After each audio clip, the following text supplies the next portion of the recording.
Darwin proposed that all species evolve successively from a common ancestor. But how did that first living thing come into being? Darwin did not address this question at all in his book. He was not even aware that this point was one of the biggest refutations of his theory. The primitive understanding of science in his day assumed that life had a very simple structure. According to a theory called spontaneous generation, which was popular since the medieval age, it was believed that living things could easily arise from non-living matter. It was commonly thought that frogs spontaneously arose from mud and bugs from food leftovers. You see, Darwin's ideas about the development of life led to his theory that modern science now generally defines as an undirected process, completely devoid of any purpose or plan.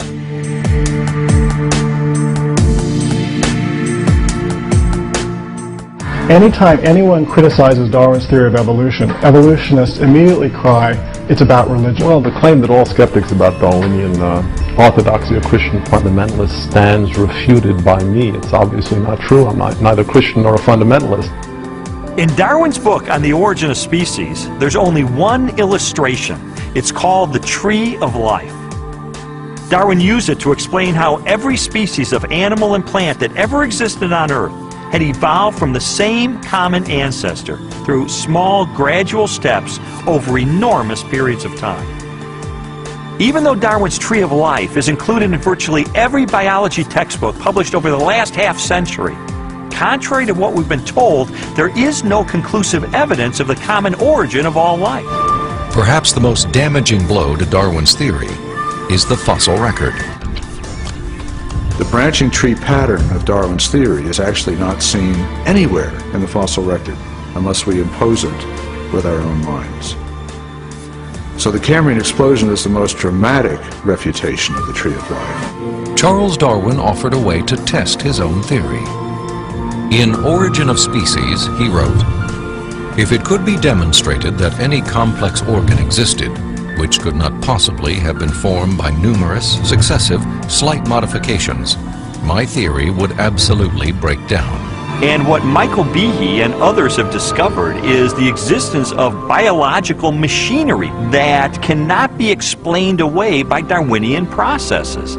Darwin's failed predictions have in fact falsified his own theory. The challenges to Darwinian theory have led more than 600 scientists with PhDs from major universities throughout the world to sign a document titled A Scientific Dissent from Darwinism. It reads in part, "We are skeptical of the claims for the ability of random mutation and natural selection to account for the complexity of life." These are scientists with PhDs from Stanford and Berkeley and University of Chicago and Cambridge, major universities, who've looked hard and fast at the evidence and have walked away saying, "I am not convinced."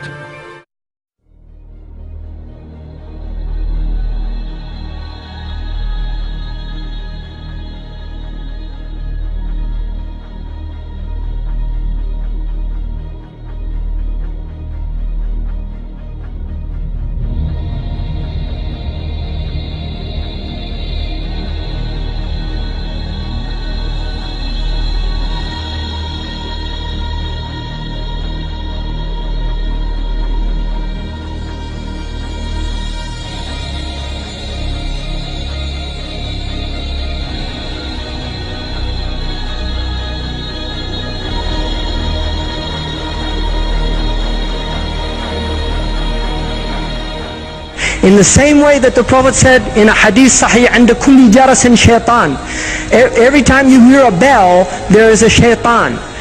This is an indication that Muslims should not go to public schools because they use bells to call the children. You see, this is what they're indoctrinating the children into this system. But Muslims forget these hadiths, and if they know them, they just, oh, you know, oh, what a coincidence. No, this is something serious here.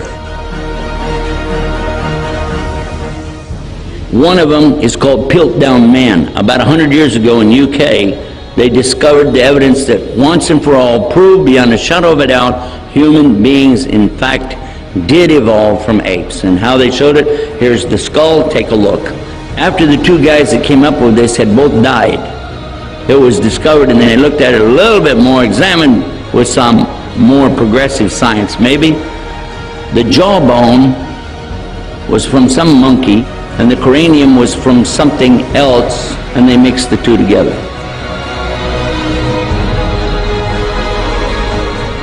Next, right after that, they come up with in America, Nebraska Man. Did you hear about Nebraska Man? These are two of the most famous, but the list goes on and on, trying again and again and again to prove something that just can't be proven, because guess what? It ain't true. Simple as that.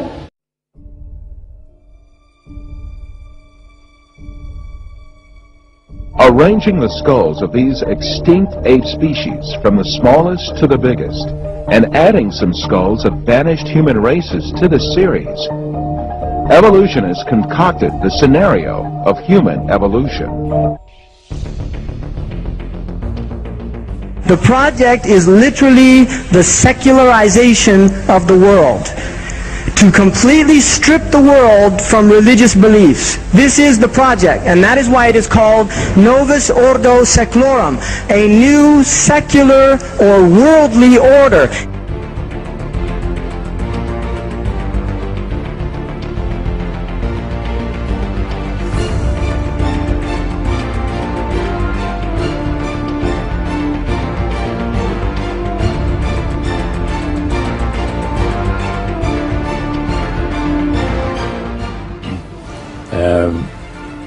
It was very interesting, because after the Great General Council, it was decided that Satan would tutor Charles Darwin personally in setting up the principles of his theories of evolution. He was tutored by Lucifer himself, fallen Lucifer. Now, he made a unique statement.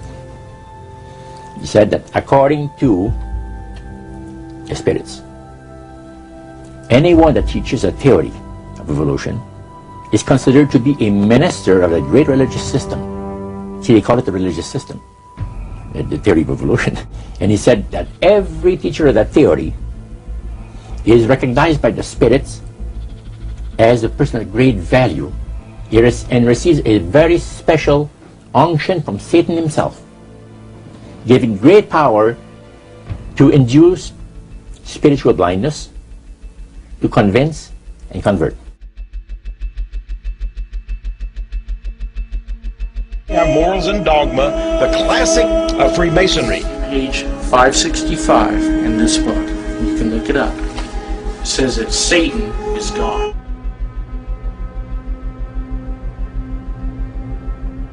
One of Charles Darwin's on the right when he was a younger man. One of his ancestors, his grandfather, Erasmus Darwin, who was an evolutionist in the 18th century, 50 years before Charles.